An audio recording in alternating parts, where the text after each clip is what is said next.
యాకోబు బేతేలు వద్ద చేసిన ప్రార్థనకు యబ్బోకు రేవు వద్ద చేసిన ప్రార్థనకు ఎంతో వ్యత్యాసం ఉంది. ఈ వాక్యములు జాగ్రత్తగా గమనించమనవి. బేతేలు వద్ద ప్రార్థన, ఆదికాండము 28వ అధ్యాయము 20-22. అప్పుడు యాకోబు, నేను తిరిగి నా తండ్రి ఇంటికి క్షేమముగా వచ్చినట్లు దేవుడు నాకు తోడై ఉండి నేను వెళ్ళుచున్న ఈ మార్గములో నన్ను కాపాడి తినుటకు ఆహారమును ధరించుకొనుటకు వస్త్రమును నాకు దయచేసిన ఎడల యెహోవా నాకు దేవుడయుండును, మరియు స్తంభంగా నిలిపిన ఈ రాయి దేవుని మందిరమగును, మరియు నీవు నాకిచ్చు యావత్తులో 10వ వంతు నిశ్చయముగా నీకు చెల్లించెదను అని మ్రొక్కుకొనెను. ఈ ప్రార్థనలో యాకోబు దేవునికి షరతులు పెడుతున్నాడు. నువ్వు నా కివి ఇస్తే నువ్వు నాకు దేవుడుగా ఉంటావంటున్నాడు. అంతేకాదు, దేవునికి ఏదో కొరత ఉన్నట్లుగా సహాయం చేసేవాడుగా నీవు నాకిచ్చు యావత్తులో 10వ వంతు నిశ్చయంగా చెల్లిస్తానంటూ ఉన్నాడు. అంత మాత్రమే కాదు, నేను అనే పదాలను ఉపయోగిస్తూ ఉన్నాడు.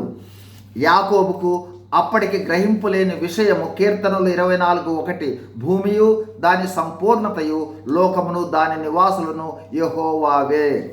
గమనించండి, సర్వ సృష్టిలోని యావత్తు లోకము, లోకములోని మానవులమైన మనము దేవునివే. సమస్తము ఆయనవే. ఆయనకు ఇస్తాననే గ్రహింపు లేదు, నావి అని అనుకుంటున్నాడు. ప్రియ దేవుని బిడ్డలారా, మన క్రైస్తవ జీవిత ప్రారంభంలో మన ప్రార్థనలు కూడా దేవునితో షరతులు పెట్టి, దేవునితో నీవు నాకు ఇది ఇస్తే నేను ఇది ఇస్తాను అనే విధంగా ఉంటాయి. ఇప్పుడు చూడండి, యబ్బోకు రేవు వద్ద యాకోబు చేసిన ప్రార్థన, ఆదికాండం 32:10. నీవు నీ సేవకునికి చేసిన సమస్తమైన ఉపకారములకును సమస్త సత్యమునకును అపాత్రుడను.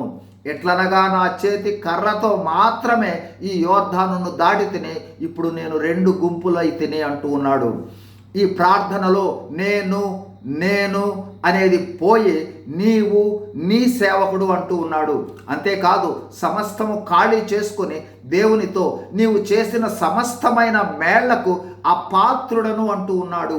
నాదేమీ లేదు, అంతా నీదే, సహాయం చేయమని అడుగుతూ ఉన్నాడు. ప్రార్థనలో ఉన్న మార్పు అతని ఆత్మీయ ఎదుగుదలను చూపిస్తుంది. ఇప్పుడు ప్రశ్న, మన ప్రార్థన ఎలా ఉంది? బేతేలు ప్రార్థనలా ఉందా? యబ్బోకు రేవు ప్రార్థనలా ఉందా? యబ్బోకు రేవు ప్రార్థన అనుభవము మనము కలిగి ఉన్నట్లు దేవుడు మనకు సహాయం చేయనుగాక. God bless you. Thank you.